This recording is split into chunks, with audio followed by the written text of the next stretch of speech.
You'll understand when you're a parent, my father said casually, handing over my inheritance to my younger brother. That night, I severed ties with him.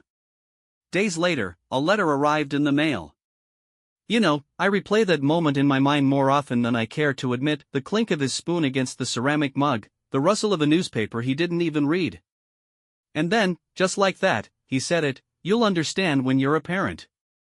It was as if he was dismissing me, as if handing over everything my grandmother left me to my younger brother, Ethan, was just another trivial decision he had the right to make. As if I wouldn't get it because I didn't have a mortgage or a child or whatever other qualifications you apparently need to avoid being betrayed by your own family. He said it while sipping coffee, calm and distant, not even looking at me. The worst part? I didn't scream.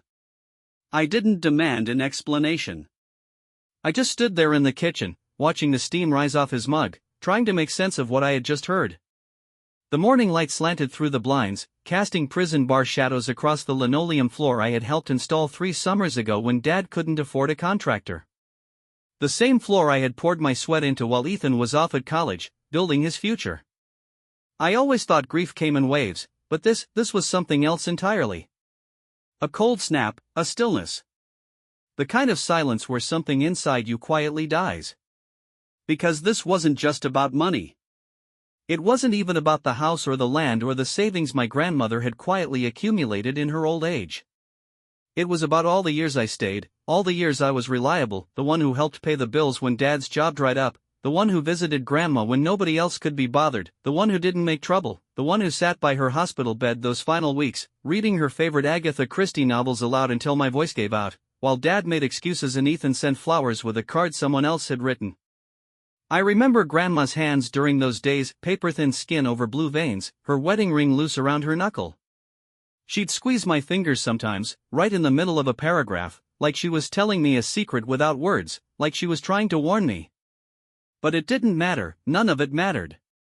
Because Ethan, golden boy Ethan, needed it more, apparently. He had a baby on the way and was building a future. His wife, Sarah, had just started her career as a nurse, and they needed capital. They needed stability. They needed the foundation I had helped maintain for years without complaint. I was a line in the margins, an afterthought, the reliable one who would understand, the one who would bend again because that's what I had always done. That night, I packed a single bag and left the key on the kitchen counter. No goodbye, no dramatic exit, just silence. I didn't need to yell.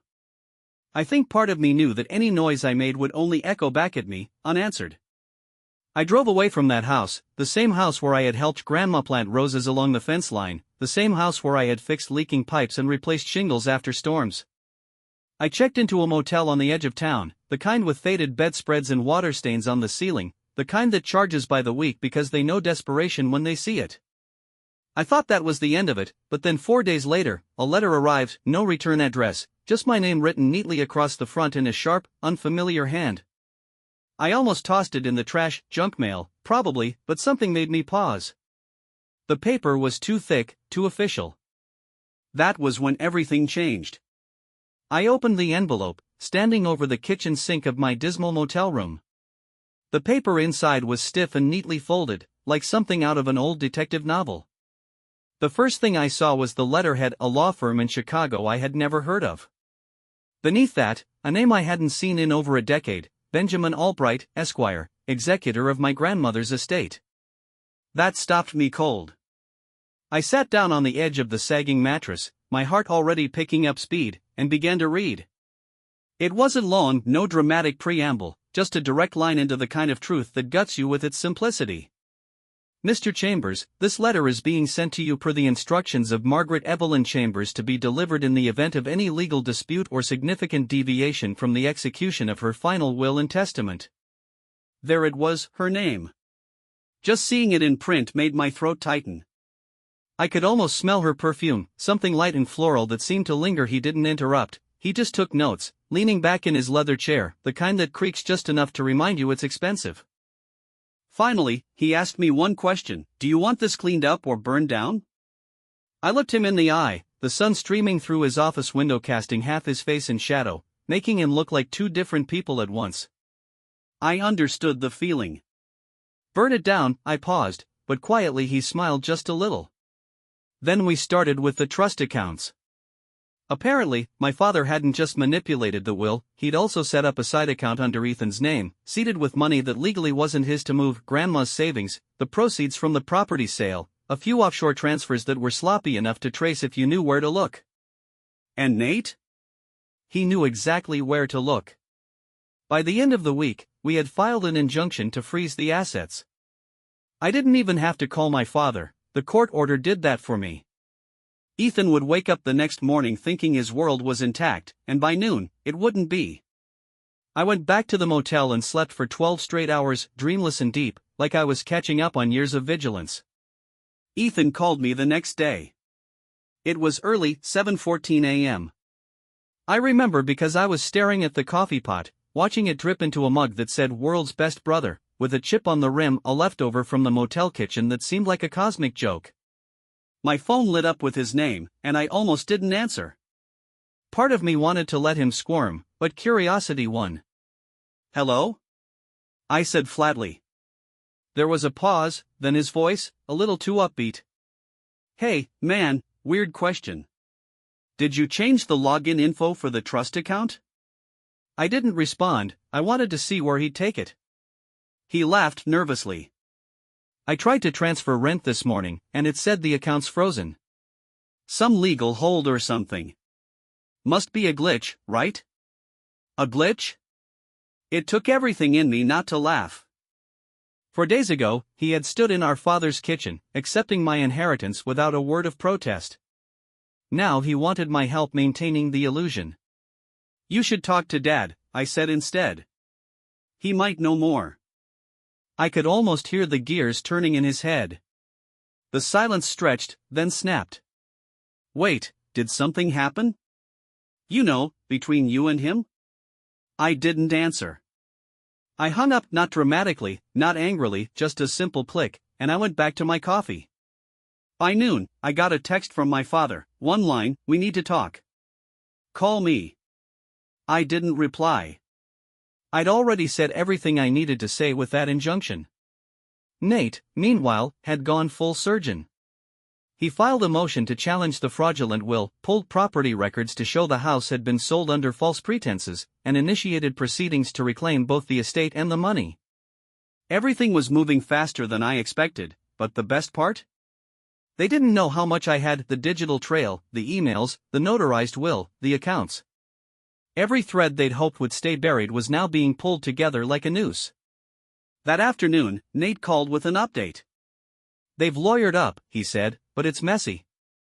Their guys are already asking if there's room to negotiate." I smiled, watching rain begin to tap against the motel window. "There isn't." "Nope," Nate agreed. "But I want to give you a heads up, when this hits them, it's going to be public." I thought about that, about the small town we lived in, where everyone knew everyone's business before they knew it themselves. About my father's position at the bank, the respect he commanded at church, the foundation built on reputation. "Let it be," I said. I didn't even hesitate. They built a fake legacy, let people see the cracks. And I meant it, because this wasn't just about money anymore. It wasn't even about the house. It was about pulling the curtain back, showing the world that the perfect family was just smoke and mirrors stitched together with lies and favoritism. And now it was unraveling fast. It hit the local papers first, a small headline buried in the business section: "Inheritance dispute filed over alleged forgery of will." My father's name was in the third paragraph, Ethan's in the fifth, mine not at all, just the original beneficiary. Exactly how I wanted it. The court documents were public now. Anyone could look them up: the original will, the forged one, the notarization under investigation. My grandmother's name was on both, court filings delivered by polite men in suits. It wasn't theatrical, it was surgical. Slowly, quietly, I took it all back: the trust, the property, even the remaining balance of Grandma's savings, which Nate traced to a chain of transfers so convoluted it looked like something out of a movie. Everything my father thought he could bury, I exhumed. And still, I said nothing, no announcement, no gloating. Just a single certified letter delivered to my father's address, a copy of the court order naming me as the rightful beneficiary, and heir to everything they thought they'd gotten away with. No note, no signature, just the judgment. I imagined him reading it in his dimly lit study, the same room where he once told me I was too soft to ever make real decisions. I hoped it was quiet when he read it, I hoped the silence rang in his ears. The aftermath wasn't loud, it was hollow, like the wind after a storm that had already broken everything it had to break. Within 2 weeks of the court's ruling, my father's name was flagged in several property databases. The local real estate office froze a pending deal he was negotiating, a side project he had planned to pass down to Ethan as part of their grand fake legacy. The illusion cracked, then buckled. Ethan moved back in with them, not that they announced it, but I heard small-town gossip makes fast work of secrets. He'd been couch surfing, apparently, until a former classmate posted about seeing the Chambers kid back at the nest. I didn't feel bad, not even a little, because while they scrambled to figure out where their next month's rent would come from, I was sitting across from Nate in a quiet office, finalizing the paperwork to transfer everything into my name legally, permanently, and without contest. He slid the final set of documents across the table. "There it is," he said, tapping the page. "It's all yours. No loose ends." I stared at the signature line for a long moment, my name ready to be inked into the life they tried to erase me from. It should have felt triumphant, instead, it felt clean, not revenge, not victory, just balance, the kind I hadn't known in years. I signed the papers and pushed them back. "Now what?" Nate asked. I smiled faintly. "Now I disappear." And that's exactly what I did. I sold off the land at Creeks Hollow, not for profit, but to a conservation group Grandma once mentioned in passing. They would protect it, keep it wild, just like she wanted. I remembered her walking that land with me when I was 10, pointing out wildflowers and telling me their names, columbine, lupin, wild ginger. Her voice soft as she explained how each plant belonged exactly where it grew. The house? I didn't move in. I couldn't bear to walk those halls, knowing what had happened there. Instead, I stripped it down, donated what was left of her belongings, her books to the library, her china to a women's shelter, her clothes to the church thrift store. Then I sold it under my name this time and donated half of the proceeds to the community clinic where she used to volunteer. No ceremony, no plaque, just a quiet transfer. And then I vanished. I left no forwarding address, no goodbye calls, no final word. The lawyer had my new contact info, but even that was routed through a secure mailbox 2 states away. I scrubbed my name from every joint account, utility, and public record I could think of. Deleted social media, wiped the old phone clean. It was easier than you'd expect, disappearing when no one ever really looked at you to begin with. I relocated to a coastal town where no one knew my last name, rented a small cottage near the water, bought a used pickup, and took a job that didn't ask questions and paid enough for peace, just carpentry work, fixing things that were broken. The kind of work that leaves your hands calloused but your mind quiet. No one there cared about the Chambers family, no one ever asked what I had walked away from, and I never offered. At first, I waited, expecting a call, a letter, some final gasp of drama. Maybe Ethan would come crashing in, demanding answers. Maybe my father would show up in person, voice low and patronizing, trying to negotiate his way back into relevance. But no one came. Because the truth is, once you stop playing the role they've written for you, they don't know how to follow the script. So they let the curtain fall. There were moments of guilt, sure. You don't undo a lifetime of programming in a day. I'd wake up sometimes, heart racing, wondering if I'd gone too far, if I should have just accepted what they did, like always. If this final stand had really been worth it. But enough to wait. I made friends cautiously at first, just neighbors, then co-workers, and eventually people who invited me to dinner or asked me to help build a fence or fix a deck. Normal things. The kind of connections that form slowly, without expectation or history. One evening, sitting at a local bar with a few of these new friends, someone asked about my family, not prying, just the kind of casual question people ask when they're getting to know you. Not close, I said, and left it at that. They nodded and moved on, no follow-up, no pressure, just acceptance. And I realized then that this was what normal felt like, no performative closeness, no obligations built on blood rather than choice. I didn't go searching for closure or try to explain myself to people who never listened when it mattered. I didn't wait for redemption or some storybook reconciliation. That's not how real life works. Instead, I built something better, a life on my own terms. No drama, no apologies, just peace. Sometimes I think about Ethan's baby, my niece or nephew, someone I'll probably never meet. I hope they're okay. I hope they grow up feeling seen. And sometimes, on my darkest days, I wonder if the cycle will repeat itself. If Ethan will become our father, playing favorites, measuring love and dollar signs, and loyalty tests. But that's not my story anymore. I walked away from that novel and started writing my own. Late last autumn, I got a letter from the conservation group I donated the Creek's Hollow land to. They'd established a walking trail and a small memorial garden in my grandmother's name. They invited me to visit to see what they'd done with the place. I didn't go, but I sent a donation and a note thanking them. That night, I dreamed of her, not sick or frail like at the end, but strong, standing on that wild piece of land, pointing out wildflowers to me. Her voice clear as a bell. "Remember," she said in the dream, "you are not what they made you. You never were." I woke up calm, the dream settling around me like a blanket. For the first time in years, I thought maybe I'd call Nate, not to check on them, not to reopen old wounds, just to say thank you for helping me find the kind of justice that doesn't shout. The kind that simply rights what was wrong and then goes about its day. That's all any of us can really hope for in the end, not revenge, not even understanding, just the quiet knowledge that we stood up when it mattered, that we didn't let the story they wrote become our only chapter. I made the call. The next morning, Nate picked up on the second ring, like he'd been waiting, like he knew. "Hubert," he said. "Good to hear your voice." "Yours too," I replied, and meant it. We didn't talk about them, we talked about his new office, my garden, the weather in our respective corners of the world, normal things. And when we hung up, I felt lighter somehow, like I'd finally put down a weight I didn't know I was still carrying. That evening, I walked down to the water and stood with my feet in the surf, watching the sun sink into the horizon. The ocean stretched out before me, endless and uncomplicated. And I thought, this is enough. This peace, this quiet, this freedom to just be.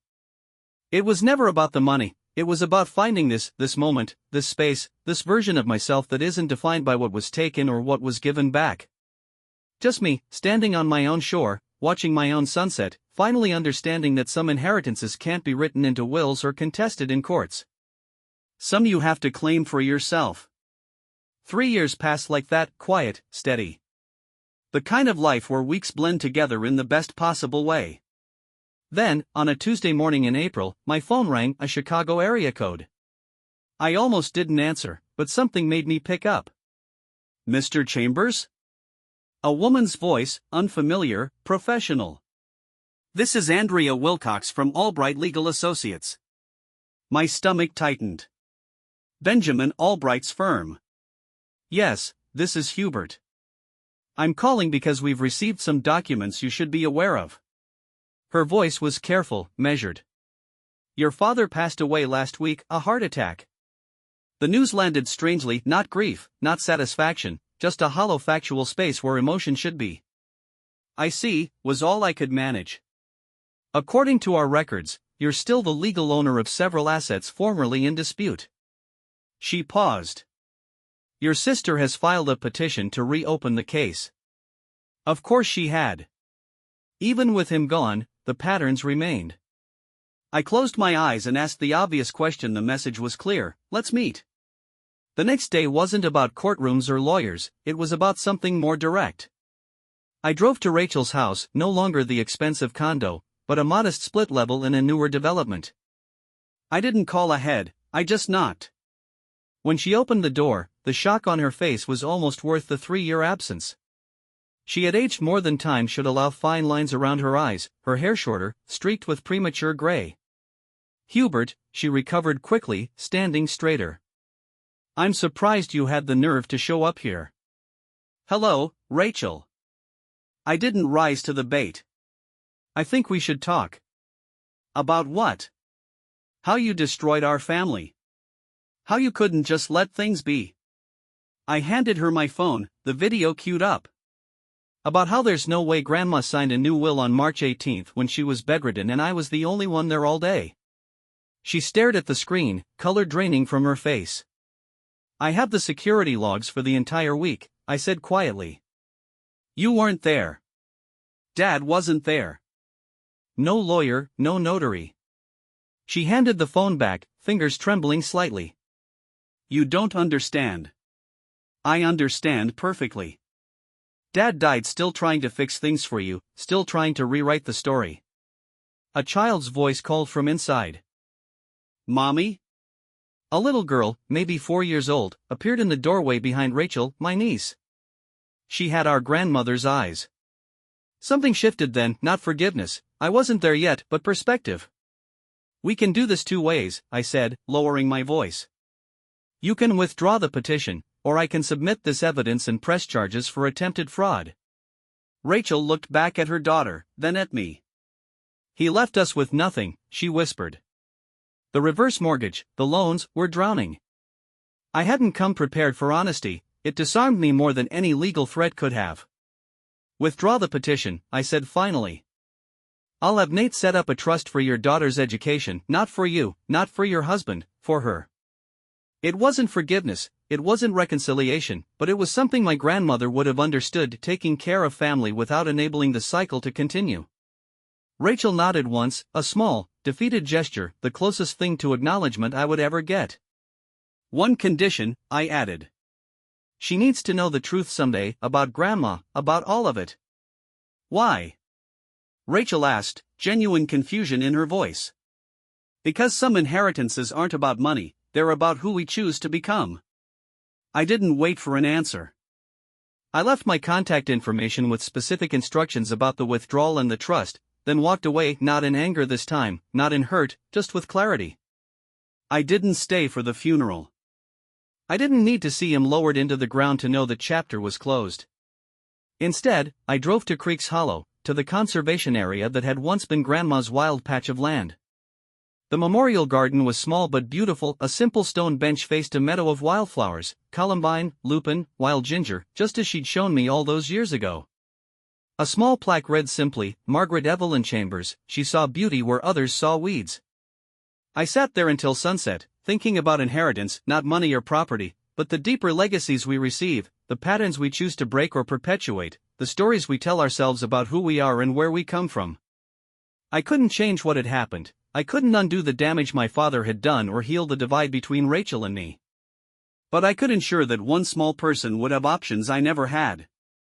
I could make sure the cycle didn't repeat itself in yet another generation. That night, back at my coastal home, I added my niece's name to my own will, not as an obligation, not as a peace offering, but as a promise to the only innocent person in our family's complicated story. Some inheritances are about money, others are about breaking chains. I chose the latter, knowing it wouldn't repair the past but might, just might, create a different future. And for now, that would have to be enough.